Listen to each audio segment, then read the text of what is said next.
Here's the thing is that I had to be willing to continue to invite them over and continue to reach out to them, to continue treating them in a loving manner, regardless of the response that I got.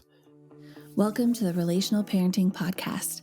I'm Jennifer Hayes, a parent coach with over 20 years of hands-on experience raising kids. Each week, I sit down with parents just like you and other parenting experts and discuss the complicated issues that parents face today, as well as some of the oldest questions in the book. With the latest research and the framework of my relational parenting method, we offer thought-provoking solutions to your deepest parenting struggles. Relational parenting is devoted to breaking generational trauma patterns and healing past wounding so you can be the strong, confident parent your kids need. Send me all your parenting questions and stories to get them answered on the podcast. Let's get started. As the host of the Business of Being Dad podcast, Rob is on a mission to empower growth-minded single fathers to lead extraordinary lives. Having walked through the fire of single fatherhood himself, Rob intimately understands the struggles and joys of raising children on your own. It's from this deeply personal place that he developed a framework to help single fathers overcome obstacles, find clarity, and create life-changing relationships with their children. Rob's approach goes beyond the surface. He integrates business and leadership principles with the emotional aspects of fatherhood, providing single fathers with a comprehensive approach to achieve personal and family growth. Through his coaching, podcasts, and resources, Rob offers a safe space for single fathers to explore their vulnerabilities, embrace their strengths, and chart a course towards fulfillment and success. Join Rob on a journey of empowerment and transformation as he guides single fathers to reclaim ownership of their lives, prioritize growth and connection, and create lasting legacies for their families. Alrighty. Welcome back, everybody, to the Relational Parenting Podcast. I'm here today with Rob Rohde, who is a fellow Coloradan with me and a single father and a coach for single fathers. Hi, Rob. How you doing? Hi, Jenny. I am well. I am excited to be here and jump into this conversation with you. Awesome. Me too. I think that I have never, up until becoming aware of you, I have never seen a single father's coach specifically in the parent coaching world. So I'm very excited. I think that it's a niche that probably often gets overlooked. I think, I think it's rarer for people to be single dad. I mean, I guess if there's single moms, that means there's single dads. But I think typically what we see is moms bearing the brunt of single parenting. And so I'm really excited to share this side of things and for you to be able to speak to a piece of the audience that maybe has felt unrecognized so far. So yeah, me too. And, I appreciate you saying that because that's a big piece of why I've stepped into this space is because I really feel that it's a niche that has not really been served well up to this point in time. And, as you said, there aren't a lot of people that identify themselves as a single father coach. And so I started calling myself the single father coach because it is so rare. But, there's absolutely a group of society, single fathers who I feel are under-recognized, not just from the standpoint of resources, but also from the standpoint of understanding the journey that they've been on and really an awareness of the role that they have played and can play in their kids' lives. And I think that there are many single fathers out there, or that term single father can sometimes get a bad rap, and there are reasons for that. For sure. But there are many, many, many men, I would say many more men who are eager to step into that role, but maybe aren't exactly sure how to go about it or the steps to take, or, some of the work that they need to do on themselves and in their own lives in order to be the best version of themselves for their kids. So again, I'm excited to talk about this. I love that. I agree. I think that in my experience, I've witnessed so many men who and dads who want to be a dad. They want to be a dad. They want to be an excellent, present, well functioning, healthy parent. And what I see the most often is that one, they either didn't have a great example of a dad growing up because things have changed generationally. And so they didn't, they didn't get to witness the type of father they want to be now. And so they don't necessarily grow up with the tools or the know-how of how to step in and do those things. Um, and I see a lot of like shame and guilt and confusion. And I don't, I want to do it, but I don't know how to do. Am I going to do it wrong? Am I going to mess it up? I'm curious if you witnessed that as well. I see a lot of like, I want, like the want and the motivation and the inspiration and the desire and the heart is all there. It's the know-how that's missing. Yes, I do in fact see that all the time. And I not only see that in other men, but that was my story as well, and that was Mm, a piece of my journey as well. And, you talked about the role models that we have growing up. And, I think you put it really well in that it's not that we didn't have men for a lot of us. It's not that we didn't have men in our life that loved us and cared about mm-hmm. us and were trying to do well by us and do good by us, but society has changed. And, the Yeah. the version of a father that I grew up with, while I love the man to death, I didn't want to be that version. I Yeah. wanted to be more open minded. I wanted to be a little bit more willing to step into what would previously been non-traditional male roles within the family. Yeah. Things like helping more around the house, like setting up my wife at the time when I was married, to be able to have some time to herself and to be able to stepping into the role of taking the kids and just disappearing for the day, or when our children were young, taking our infant downstairs with me and just sleeping with her downstairs so my wife could have a night to herself and to get maybe a better night's sleep. And Yeah. so I got a fair amount of ridicule from my father for Mm, some of those behaviors, but I don't view it as anything other than him kind of feeling bad and wanting me to make sure that I was taking care of myself and just having a different perspective, coming at it from yeah. a different lens, basically. But I did grow up with that. And I did grow up with um, it not being very popular for a young, sensitive boy like myself to show their emotions. And it was Mm, definitely was not celebrated.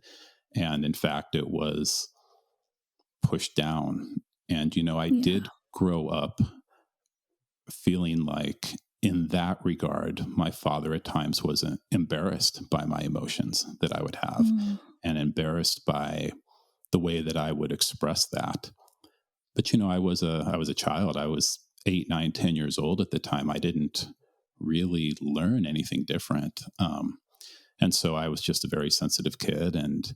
And but over time, after hearing, some of those words over and over again, it did affect the way that I entered into adulthood. And it did yeah. affect, as recent as, these last couple of years, even, it did reach a point where I was still dealing with some of the fallout from that or some of the Mm, consequences of that.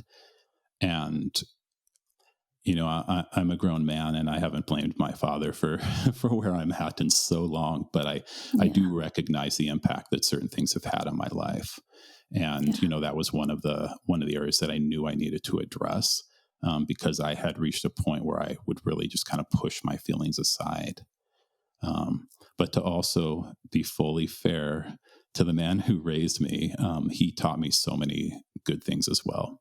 Yeah. He was a loyal husband to my mom. He would treat her like a queen.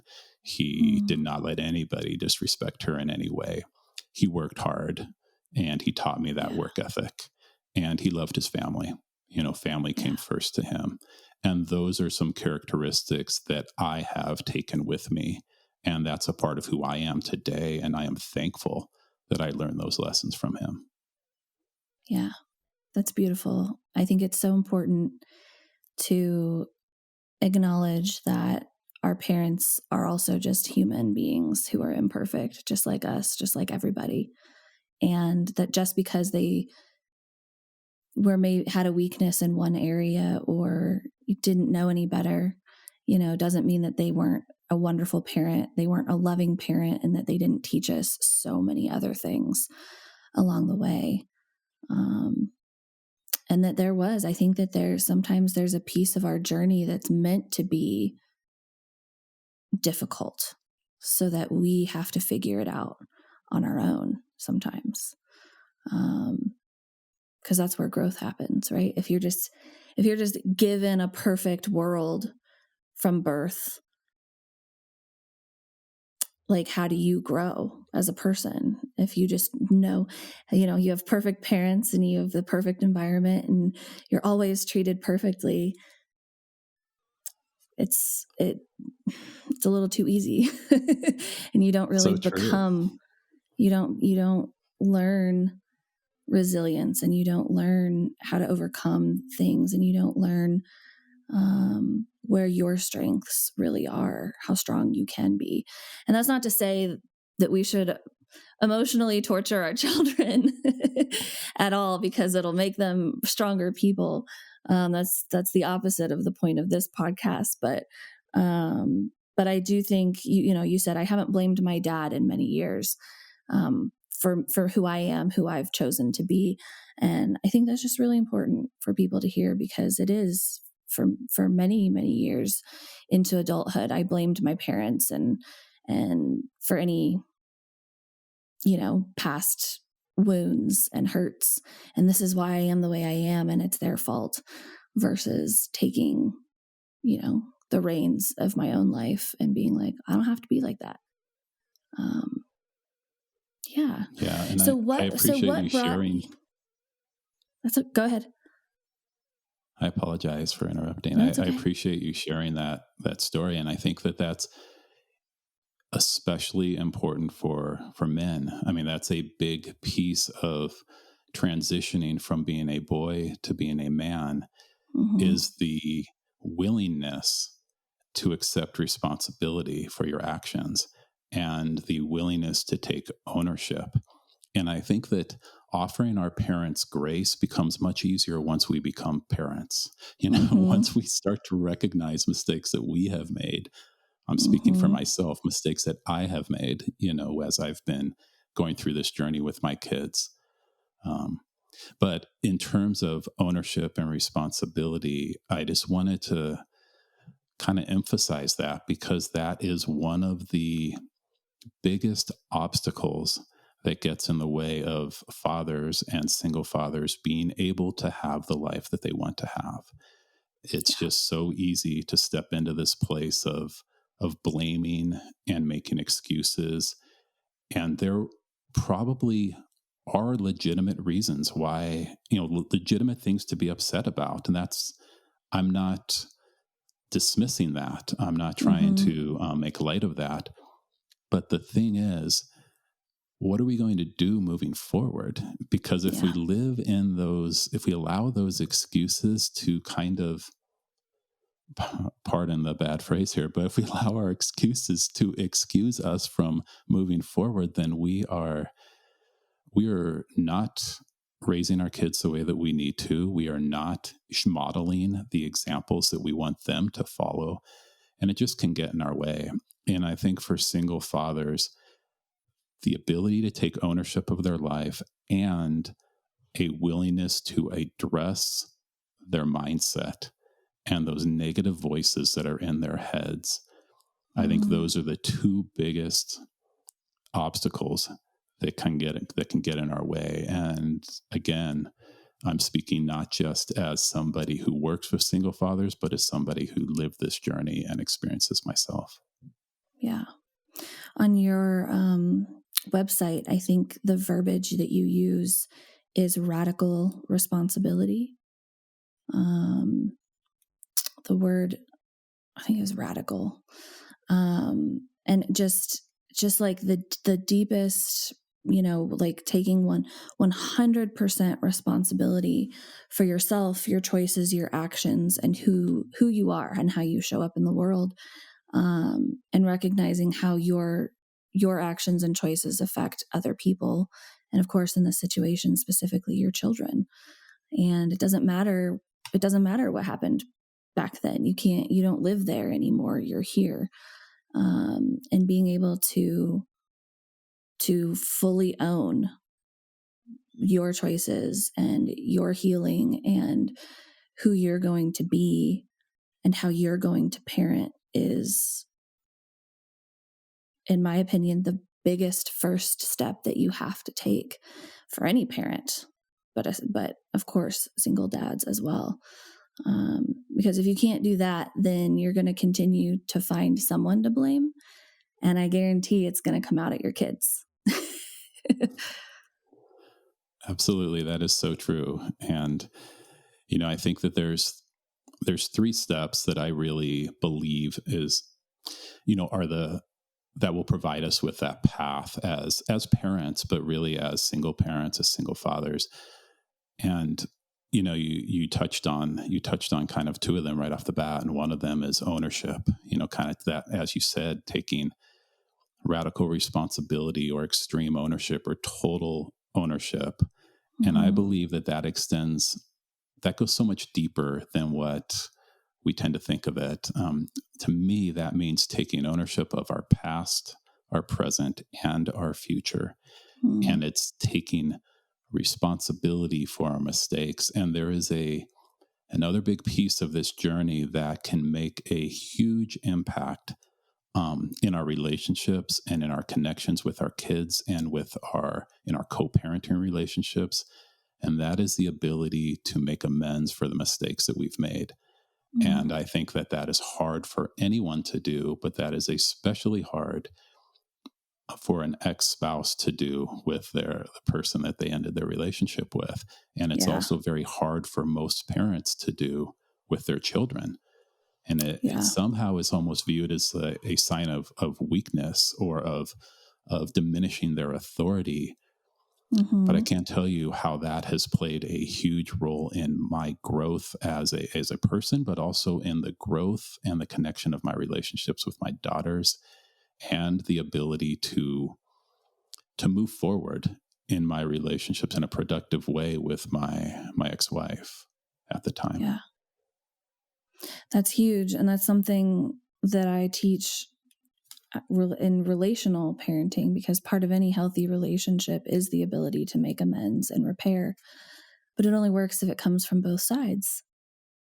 And your kids learn through modeling. They don't learn because you demand that they apologize. They learn because they watch you apologize or make amends with them when you mess up or when you yell or when you do things.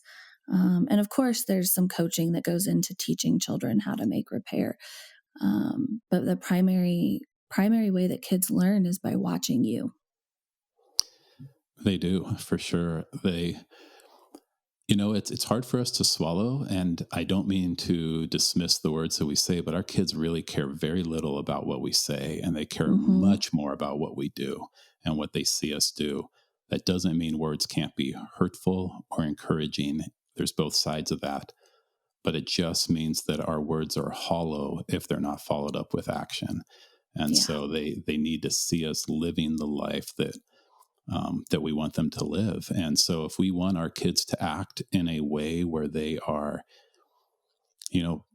apologizing for their mistakes, or where they are stepping into difficult things, or where they are learning from the times that they've fallen short, or whatever that might be, they're going to learn how to do that by watching us do that and by our willingness to talk through those situations and have those conversations with our kids. So I think you Yes. said that perfectly. Yes. So you have 25 years of experience in pediatric healthcare as your background. And then you also have a master's in management and leadership. Tell me more about that history and how you went from that to deciding to be a coach for single dads. Sure. So my journey in healthcare was 25 years. Is kind of a long one, so I'll just kind of hit the highlights. But essentially, I've worked at children's hospitals for essentially my entire career, or I had for my entire career in healthcare, and I had a job that I was comfortable with, that was very secure, that I was proud to tell people that I worked for this organization and I worked with this patient population.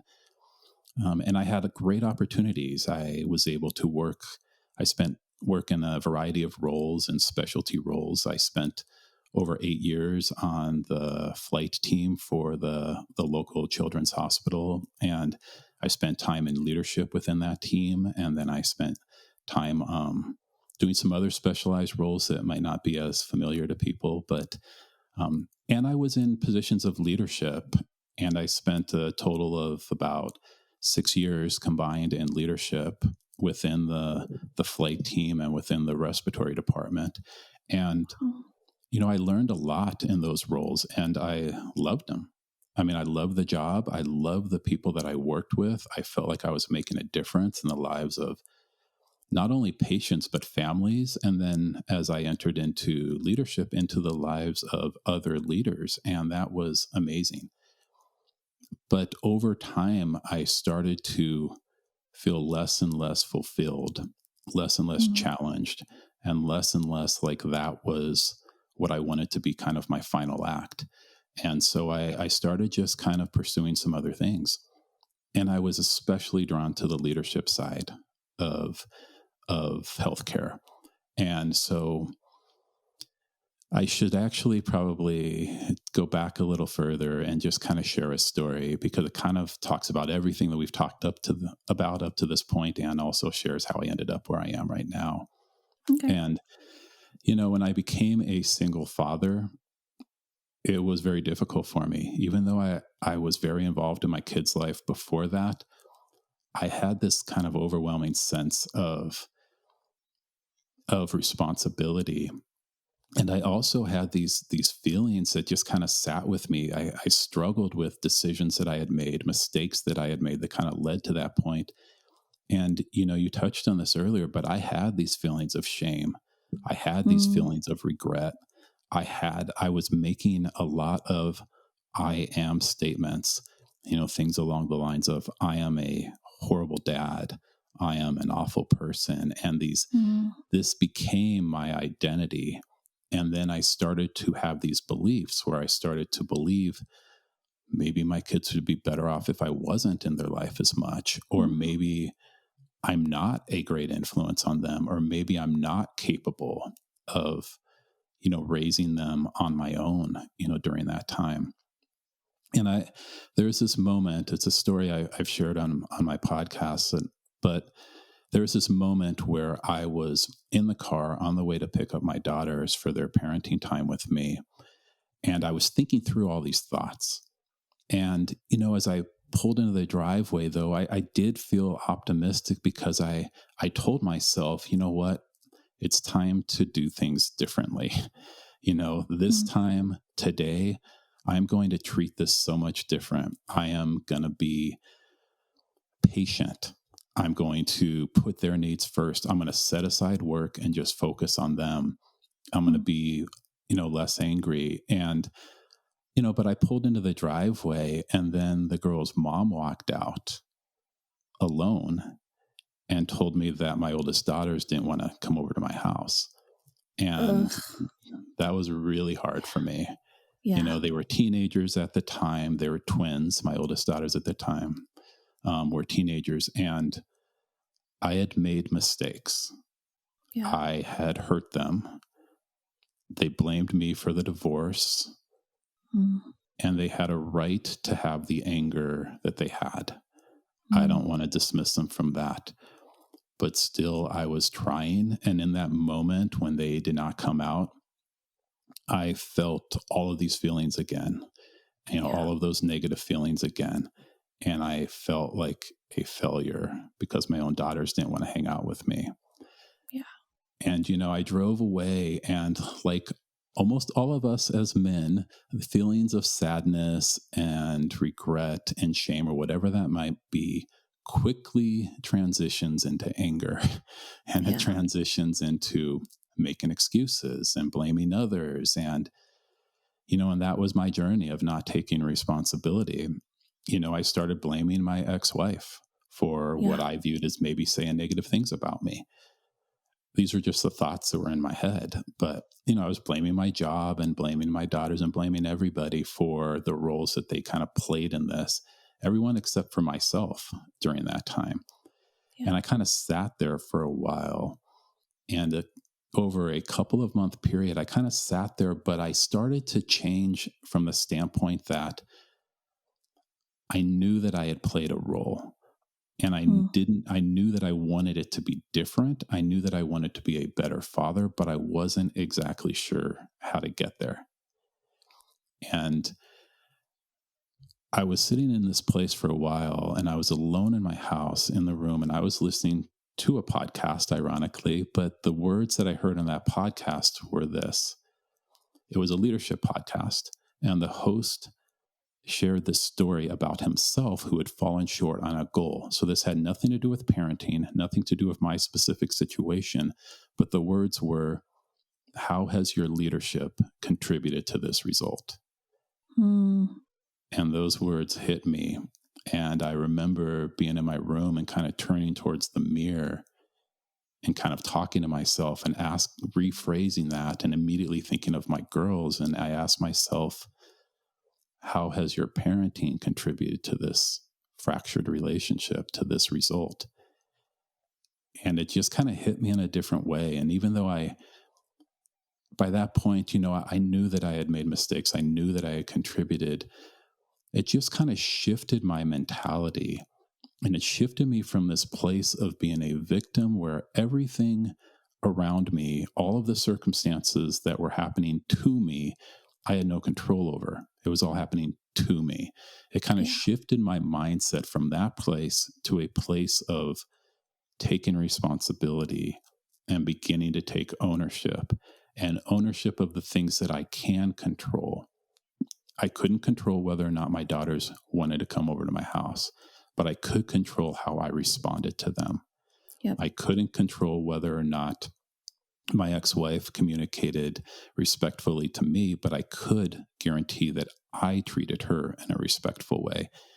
And I couldn't control, you know, all these other circumstances that were happening in my life, but I could control what I put into my body, what I put into my mind, and the growth that I chose to take from that point forward. And so I started learning everything I could possibly learn about parenting and about leadership. And I was learning everything I could about finances and time management and personal development. And during that process, I really, in a different way, saw this connection and this relationship that existed between business and family, between leading a team or leading an organization and leading your family. And Mm-hmm. I started to kind of put these pieces together, and I didn't realize it at the time, but that was kind of the beginning of the methodology that I use in working with other men.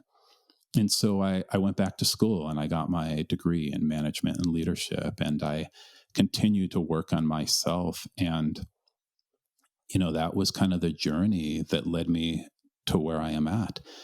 And so I have built essentially this methodology that is focused on nurturing the mindset of these single men and helping them work through those voices in their head, and using what I refer to as common and proven leadership and business principles and applying them to basically up level your family life. And it Hmm. doesn't have to be business, it doesn't have to be leadership, but the idea is these are things that we already know. These are things that a lot Yeah. of these men have already learned. And so, whenever possible, make it simple, right? And so if they already have this Right. knowledge, a lot of us have never really looked at how can we take that knowledge and use it within our family lives. And so that's kind of the angle I take, and that's kind of the unique way that I go about working with men. And it's been an exciting journey, and there's definitely more to the story, but those are kind of the key pieces that have brought me to where I am. I think when I first knew about you, and we were talking about you being on the podcast, and I went and looked you up, I was just blown away by the way that you did combine this or you've translated uh, business and leadership skills into how to be a great parent. And it's so key because it's how, like, if you don't have any leadership skills, um how are you going to lead your family? And I think especially for men, I think that's a language that men speak. I think for women, not always, not, nothing's black and white, but for women, it's about like the nurturing, and we've got some, instincts that men don't necessarily have, and things like that. And we tend to do more of like the emotional, um, work. And don't get me wrong, I've taken everything I've learned about business, everything, I used. I remember telling my best friend, when I was planning my wedding, I was like, I feel like I'm all of a sudden a CEO of this business of creating a wedding event, and I'm delegating, to my closest friends and family, which just feels weird. But like, people who are helping, and I have to like plan and assign certain tasks to certain people's strengths. And it was kind of, it was on me to know my friends well, to know what they would enjoy or wouldn't enjoy, or what they'd be good at or not good at, before I asked them what to do if I wanted to have a successful, party. But anyway, um, but I think that it's genius the way that you've taken the language of business and leadership and applied it to fatherhood. Because I often, even with my own husband, like, we speak a different language most of the time, and I've had to learn how to speak his language, in order to make things in my brain make sense to him. And he's had to do the same thing. He's had to learn how to speak my language, in order to take all the things in his head and make them make sense to me. And so when I saw this on your website that I think you call, is it, the business of being dad? That's Yeah. correct. Yes. Is that the name of your podcast? Am I remembering that It, correctly? you are correct. Yeah. Okay. It is called The Business of Being Dad. And it's also kind of the doing business as, for my personal business as well. Yeah. So, Yeah. And yeah, I just think it's genius. And I think it's a fantastic way to, at least my husband really resonates with metaphors. And when he can take something, he's an Army veteran. He's a retired Army veteran.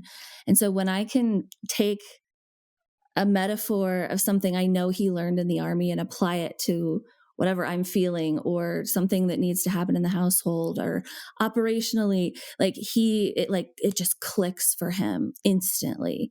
If I can speak to something he already knows, to something he's already learned, conceptually, and translate it to like how that applies to our life as a family, as husband and wife. So I think it's genius what you've done with that. Thank you. I appreciate that. And, I will say that when I first went down this road, a piece of one of my concerns was that people would hear this and they think, well, yeah, but I mean, being a father is so much more than just, it's not like a business. It's not like you just, are doing all these systems and workflows and stuff. But, I would challenge people to view leadership in a different way because I mean, that is, anyone who knows me knows that the basis of my effectiveness as a parent and when I was in leadership roles outside of my own business was my ability to connect with people. And I think that Mm-hmm. the ability to engage those in your family as well as those in your team is extremely important. The ability to look for ways of connecting with individuals on your team as well as individuals in your family is huge. And, within an organization, your team members or your employees, they want to be heard. They want to have a Mm-hmm. voice. They want to be recognized. They want to be included in some of the decision making. They want to, I could go on, but there are so Mm-hmm. many correlations. Yeah. And one of the bigger pieces that I teach or that I speak to that kind of catches people off guard is I talk in terms of culture. And, culture of an organization is huge. It is the health of an organization can be seen in its culture. Yeah. And I firmly believe that that is true within our families as well. And I teach and I believe that we can intentionally go through the process of intentionally creating a family culture and creating a family culture that allows our kids to feel safe and to feel heard and to feel that they are a part of something and that will last with them for a period of time or over time. And my kids at this point are quite a bit older. So my kids are ages 14 to 28 at this point. So those twins Okay. I talked about earlier are now 28. But once your kids reach a certain age, they don't have to come over to dad's house anymore, right? Yep. They don't have to show up for family dinners. They can choose to or choose not to. Yep. And so I think that some of these things that we can do that create this environment that allows people to feel comfortable and safe and secure is so huge. Yes, it is important to teach our kids and to instruct them and to instill values and to help them find their own values. Yes, it is important to provide for them and protect them. But that connection piece, that's what keeps them coming back when they Yep. don't have to. That's what once puts them in a position where they want to spend time in that house or they want to spend time with the family. So that's a huge piece of what I talk about as well. So it definitely has a personal side to it. Definitely. I think, while you were talking, a couple of my favorite managers in past jobs popped into my head, and they were my favorite because they didn't just. I think there's a lot of managers who I would just see if I was messing up or if I was doing something wrong and they needed to correct it. I didn't see them or hear from them or talk to them unless I was in trouble, right? And my two favorite managers that I really respected and looked up to and really learned a lot from were the type of managers that you're talking about. They would check in on me and ask me how my weekend was. They knew my interests. And when my birthday came around, it the office party was very specific to like things I liked. It wasn't just a generic office party. Or we would have weekly check-ins where we not only talked about the things that I was working on, but they would also check in on how I was doing or things like that. And so I did. I felt seen and I felt heard and I felt valued and respected, not just as an employee, but as a human being. And I think that a lot of that has shaped the my methodology for relational parenting in that there's, to know your children individually, because every one of your kids is coming out with their own personality, their own needs, their own sensitivities, their own strengths and weaknesses. And just like within an organization, you don't assign someone whose strength is communication to a dark corner of the office. You assign them to like being the face of the company and talking and sales and whatever. And your children are each going to have their own individual interests and strengths, and working your family like a team, where each person's contribution is different but equally important, valuing each individual child and parent, and instilling that in them and appreciating them. And it's like, you can choose. There's so many scenarios popping into my head right now. I can't even pick one, but I've talked about that before in earlier episodes about creating a team environment within your home. And I love that you use the word culture as well, creating a culture inside of your home of acceptance and understanding and teamwork and healthy leadership. And I think there's a lot of crossover, in the business world, from the business world to home. Yeah, there definitely is. And, from a parenting perspective, it all starts with connection to me. When you Yes. when you build that connection, then all of the other things that you want to do become easier, right? It's kind of like what I would view as the lead domino.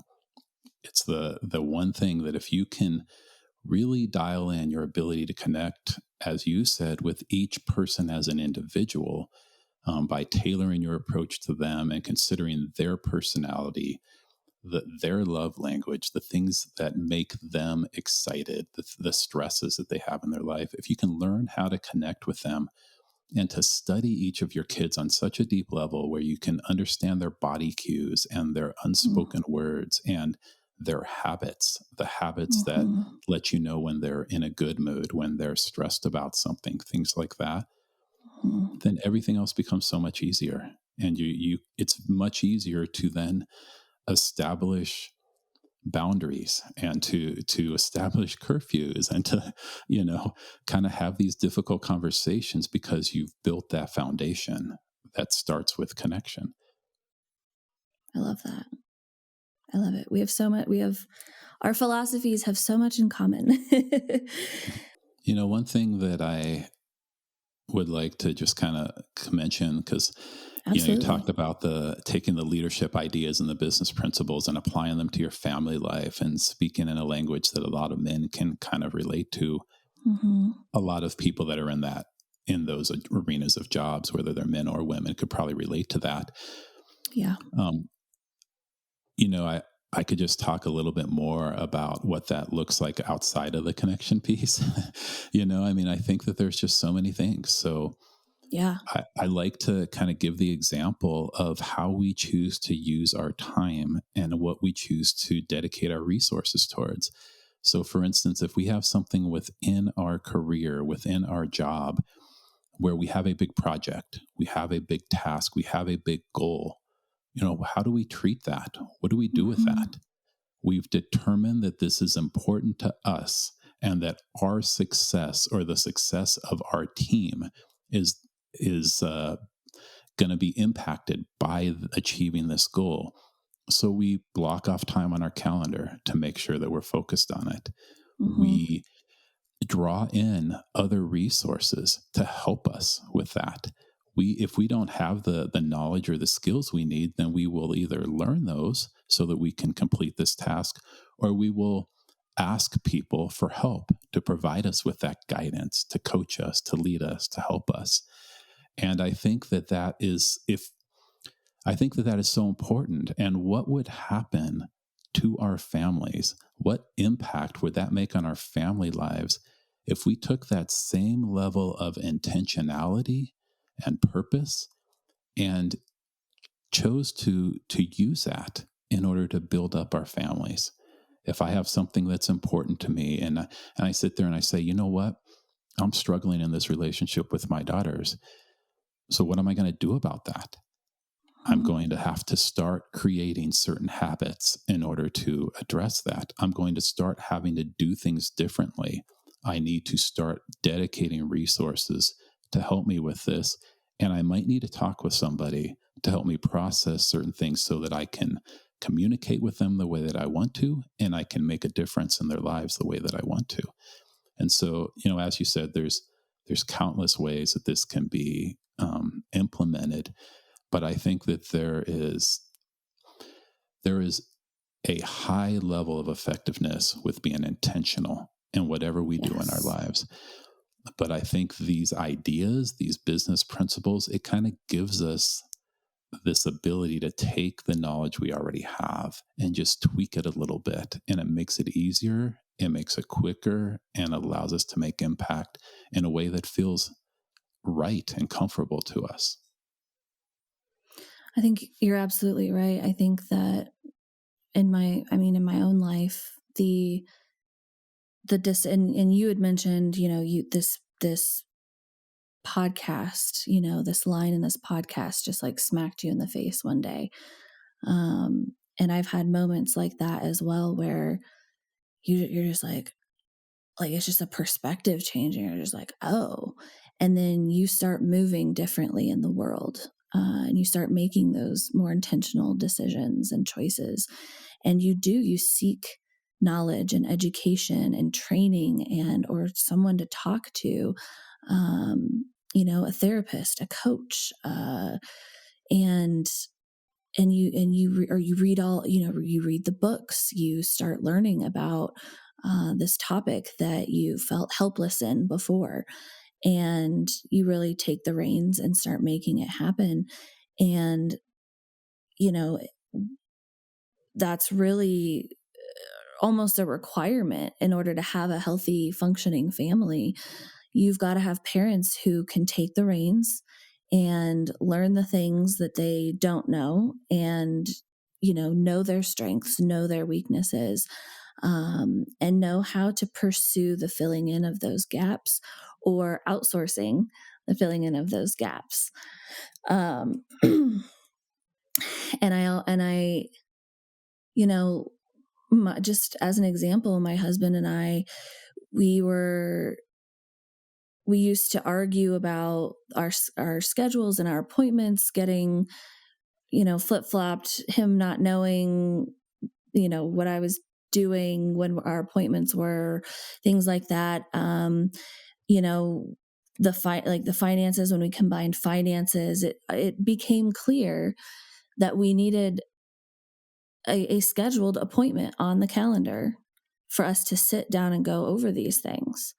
And at first it feels very like structured, businessy kind of, but you're running a household, and the structure of a household is very similar to a business, in that you have financial decisions to make, you have strategic decisions to make, you have the health of your family and your children to look at, regularly, and make sure everyone's getting to the right doctor's appointments, and getting to different sports practices, or whatever. And there's a major coordination piece. And so we now, we have our family calendar up on the fridge where everybody can see it, and everybody knows what's coming up, everybody knows where the appointments are.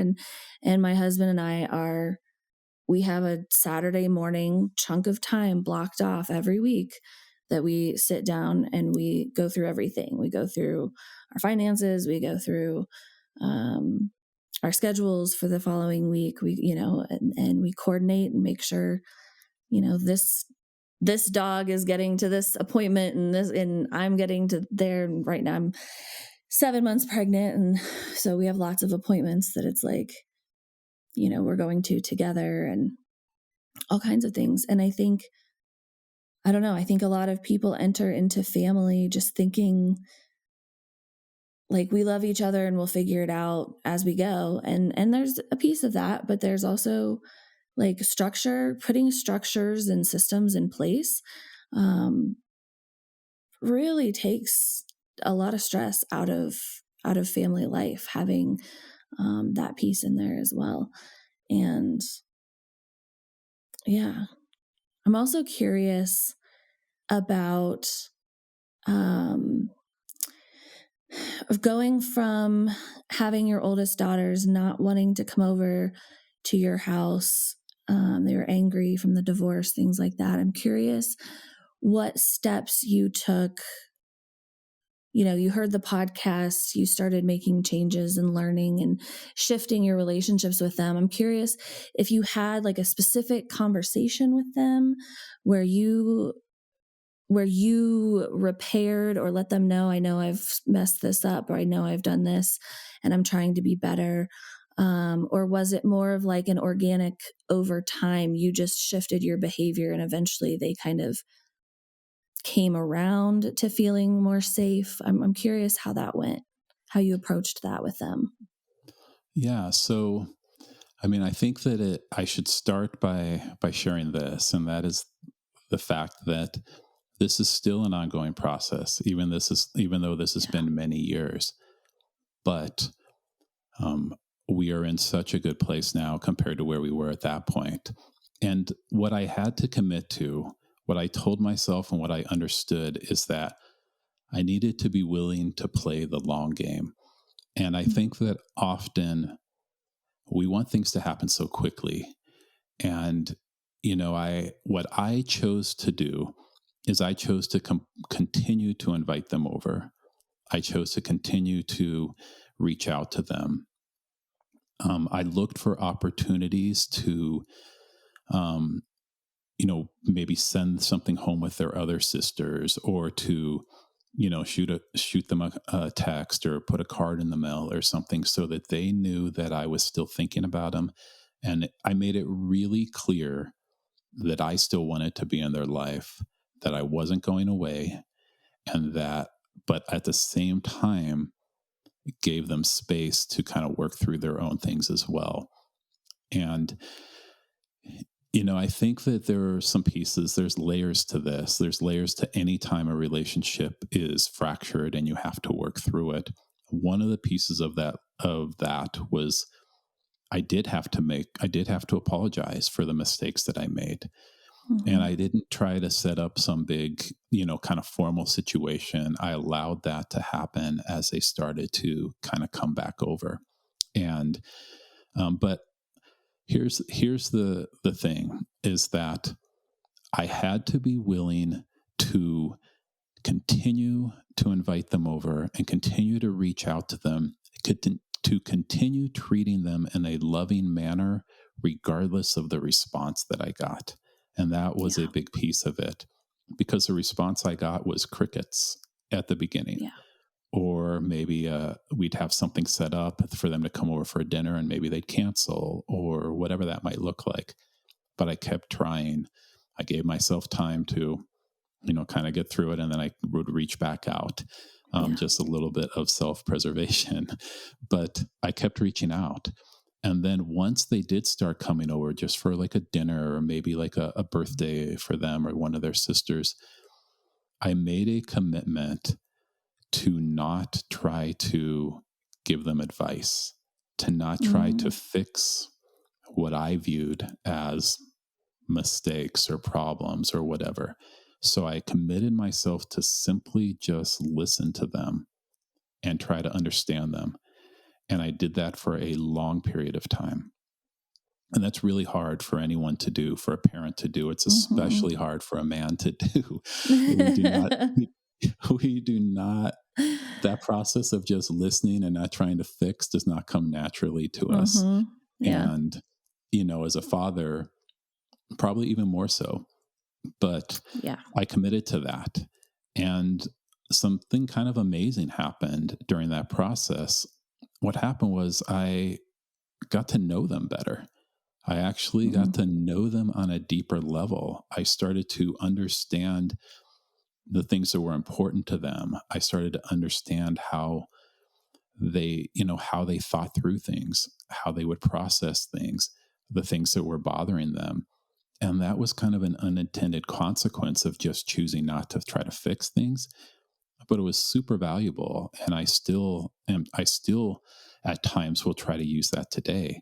Just when I notice myself falling back into that trap of, oh, well, sure, you just need to do the A, B, and C, and then it'll all be fixed. I have to catch Mm-hmm. myself and be like, wait a minute, Rob, they don't need this from you. First of all, they're adults. And second of all, they just don't want that. They just Yeah. want somebody to listen most of the time.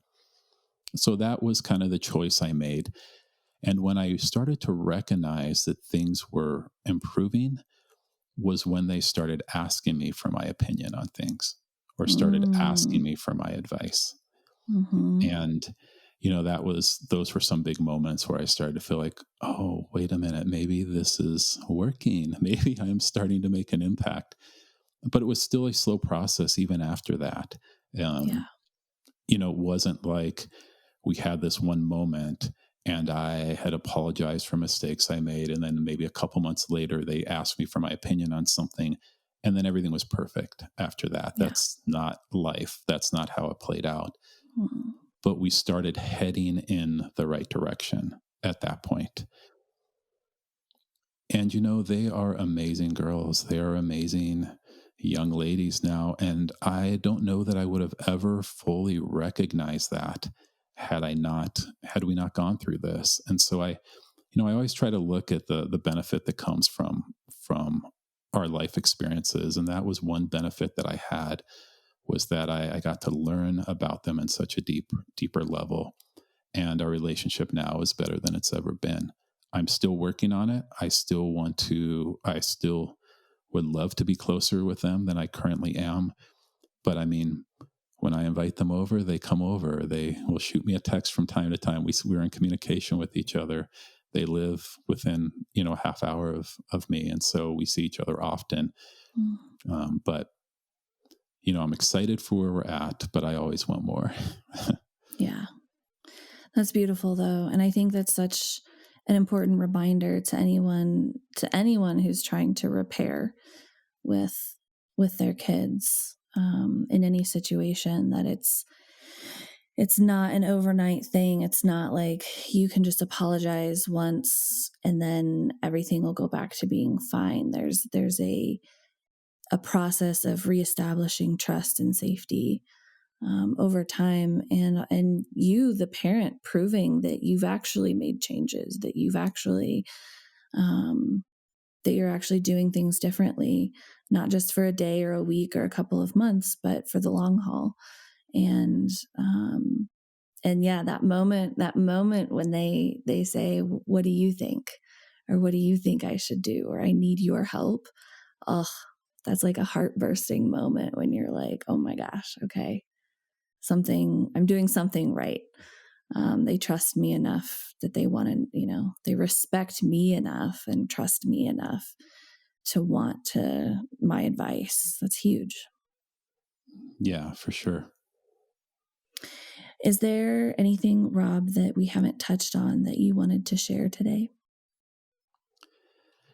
You know, there is one thing, there is one thing that I do like to kind of share. And I think that this is specifically important for fathers or busy working parents. And, I think that in the world today, there is this common phrase where people will say, you know what, it is so important that you give quality time and you spend quality time with somebody. And I agree fully. I do agree. But I think that we underestimate the value of the amount of time we spend with people. And I Mm. think that I just like to emphasize that, especially for the single parent population. I recognize that a lot of single parents especially single fathers, but I'll just say all single parents might be fighting for every minute that they get with their kids. And I get that. Yeah. Um, I'm not trying to be dismissive of that. But what I'm saying is this: we can't fabricate a quality moment. We can't simply mark it on the calendar and say, I'm going to do this and a quality moment will take place. Or I'm going to take my daughter out to dinner and she's going to tell me all about the struggles in her life and her friendships and all of her dreams and aspirations. Those moments come by us simply being present. And we underestimate the value and the importance of being present with our kids. And I think that we should really make an effort to impact that, or to focus on that. Because here's how it has played out in my life. And I think this is probably true for most. Just simply being around, these moments come when I least expect it. Just by Mm-hmm. simply putting my daughters in a situation where they know I'm there and they feel safe and secure around me, that's when that moment comes where my older daughter, who I'm struggling with, will ask me for my opinion on something. That's where that moment comes where my 18-year-old daughter will sit there and share some struggles she's having and some friendships or some anxiety she's feeling about her future decisions she's trying to make. That's when my 14-year-old daughter will share some of the negative things that these kids at school have said to her, and how that's affecting her in her life. I wouldn't ever hear those during this half hour dinner, or this half hour meeting, Yeah. or this hour and a half dinner, but I hear those because over time it comes out. And so we need to prioritize the quantity of time we spend with our kids so that these quality moments have a chance to come out. Yeah, absolutely. And I think, and like you said, you can't plan for it, but setting up the environment to allow for it. I imagine the moments that they've had those realizations, those questions, those revelations about their anxiety or their internal world, um, have been in moments where they've felt your presence, where they've felt that you're fully engaged and focused and open to them, not trying to like answer work emails while they're sitting on the couch with you, not focused on anything other than just being there with them. That's when kids and most people feel safe and able, like it's like, oh, I can feel your energy. um, and so I feel safe entering this space of talking about something that's difficult for me. Absolutely. And that is a great point to make. It's those moments where they can sense that we're kind of distraction free and we're truly Mm-hmm. with them in that moment, for sure. And to be fair, I think that's what a lot of people mean when they talk about quality time. And so Mm-hmm. I do recognize that and I appreciate that. But Yeah. let's just not lose sight of the amount of time we're there as well. Yes, absolutely. Beautiful. Well, Rob, thank you so much for being here today. Can you share where everybody can find you? We'll link all of your stuff in the show notes as well. But what services do you offer, and where can people find you? Yeah, thank you for asking. So, again, I am Rob Rohde, the single father coach, and I currently offer one-on-one coaching to single dads. That is the majority of the population that I deal with because that's where my passion lies. I mean, I feel like these concepts apply to all parents and all fathers, but I have a special, I feel like, connection with single fathers, and I really am dedicating my life, my mission to being able to step into their world and work with them on their challenges. So I currently offer one-on-one coaching, but I am moving towards offering group coaching in the fall. And so that is the direction that I am heading because I do also believe the community is such a huge part of the father's journey. And so that will be on the horizon. The best place to find out more about me, to just see if you're interested in what I have to say and the whole business of being dad idea, is on my podcast called The Business of Being Dad. It's on all the standard streaming platforms. And if you go there and you check it out, within the show notes, there's links to my website and to my email, and occasionally I'll throw on some freebies as well. So check it out. I would love for you to subscribe and listen and let me know what you think. Awesome. Beautiful. Well, it was so wonderful getting to know you today, and you shared so many golden nuggets with our audience. I can't imagine anyone's walking away with anything less than a few new tools in their belt. I appreciate it. It's been fun. Thank you for having me. Thank you. All right. Happy parenting and good luck out there, everybody. If you enjoyed this episode, send it to a friend. Learning is always more fun when you learn in community. Society has become so independent from one another, and parenting can be a lonely journey, but it doesn't have to be that way. That's why I'm here. If you've been seeking a more intentional approach to parenting, but you aren't sure where to start, I would love to hear from you. You can find me at www.jennyb.co. The link is in the show notes. Make sure to hit the subscribe button so you never miss out. And always remember, here, you are never alone. See you next week.